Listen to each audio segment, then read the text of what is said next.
Remarquons qu'il est parlé des Juifs dans l'évangile de Jean dans des termes exactement pareils, et ceux qui avaient été employés pour Caïn, une chose terrible. Mais le point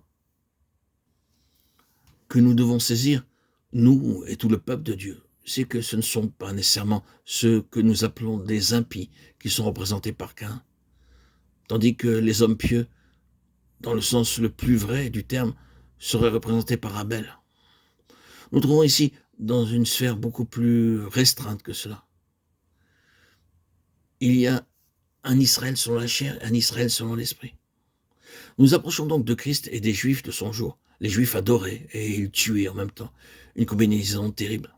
Leur culte, qui dans son domaine était très fervent et précieux, en un sens n'était cependant qu'une chose extérieure. Il n'est pas nécessaire de rappeler à notre souvenir certaines paroles qui sortirent des lèvres du Seigneur à cet égard. Vous nettoyez le dehors de la coupe et du plat. Ils élargissent leur phylactère. Vous faites de longues prières. Ils prenaient plaisir à montrer aux hommes qu'ils jeûnent, et ainsi de suite. Tout était extérieur. Leur culte servait à leur propre gloire et à leur propre œuvre.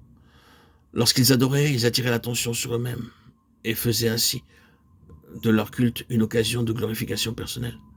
Tout était question de forme, qu'ils observaient peut-être très sincèrement, mais par lesquelles néanmoins ils cherchaient à tirer profit pour eux-mêmes. Leur culte tournait tout le temps sur eux-mêmes, et n'était pas réellement rendu à Dieu. Ils servaient de leur propre faveur, et à leur bien personnel, ils n'avaient pas compris, pas comme objet le cœur de Dieu. La satisfaction de Dieu n'est pas leur seule et unique considération. Regardons maintenant le Seigneur Jésus, qui est toujours en opposition avec les Juifs, comme eux le sont à son égard. L'opposition existe non pas dans les choses extérieures, mais bien plus profondément. Il adore, mais il adore par une vie entièrement consacrée. Plus que cela encore, il adore par une vie gouvernée par la nature même de Dieu. Par cela, je veux dire que la nature de Dieu est la chose qui caractérise son culte. Dieu est saint, Dieu est juste, Dieu est sans aucun mélange. Il est pur, Dieu est lumière. En lui, il n'y a point de ténèbres, aucun soupçon ni aucune suggestion d'obscurité, de nuages, de manque de transparence. C'est ce qu'était Dieu, c'est ce qu'est Dieu qui gouverne le culte du Seigneur Jésus. C'est-à-dire, il a vu qu'il n'est pas possible d'adorer Dieu en vérité à moins de reconnaître ce qu'est Dieu et d'abandonner pour toujours tout ce qui n'est pas semblable à Dieu.